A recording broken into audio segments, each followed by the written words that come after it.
సింధు జలాలు ఆపేసిన తర్వాత పాకిస్తాన్ ఇష్టం వచ్చినట్లుగా మాట్లాడింది, బ్రతిమలాడుకుంది, భయపడింది, అలాగే అంతర్జాతీయ సమాజం ముందు లేవనెత్తింది. నిన్న ఆగస్టు 14న వాళ్ళు జరుపుకునేటటువంటి స్వాతంత్ర దినోత్సవాల వేడుకల్లో ప్రతి బొట్టు కూడా రెడ్ లైన్గానే భావిస్తామని చెప్పి షహబాజ్ షరీఫ్ నిన్న వ్యాఖ్యలు చేశాడు కదా, అడ్డగోలుగా వ్యాఖ్యలు చేశాడు. అలాగే ఆపరేషన్ సింధూర్లో వాళ్ళదే విజయం అంట.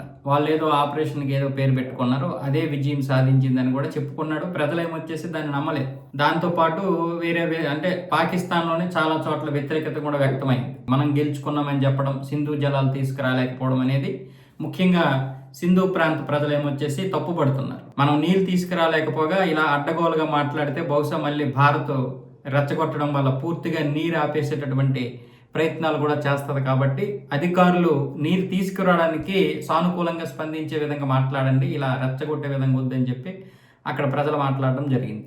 ఈ నేపథ్యంలో భారత్ ఏం చెప్తోందంటే, నీళ్ళు ఇస్తాము కానీ ఉగ్రవాదం ఆపేయాలి, పూర్తిగా ఉగ్రవాదం ఆపేస్తే మేము నీళ్ళు ఇస్తాము, దీనికి లిఖితపూర్వకమైనటువంటి హామీ ఇవ్వాల్సి ఉంటుందని ఇప్పుడు చెప్పింది. ఇంతకుముందు కూడా అదే చెప్పింది. అదే విషయాన్ని పదే పదే చెప్తున్నాం. మీరు ఈ ఉగ్రవాదాన్ని ఆపేస్తామని చెప్పి మాట ఇవ్వకుండా ఎందుకు అనవసరంగా రెచ్చగొట్టే మాటలు మాట్లాడుతున్నారు? మేమేమంటున్నాం, ఉగ్రవాదం మీరు చేయట్లేదు కదా, మీరే మీ దేశంలో ఉండి మీరు ఉగ్రవాదం చేయట్లేదు, ఉగ్రవాదంకి మీకు సంబంధం లేదన్నారు. మరి మీరు మాట ఇవ్వండి, లిఖితపూర్వకమైనటువంటి మాట ఇవ్వండి, ఉగ్రవాదం ఆపేస్తున్నామని చెప్పి, ఇప్పుడే మీకు నీళ్ళు ఇస్తామని చెప్పి భారత్ గట్టిగానే స్పందించింది.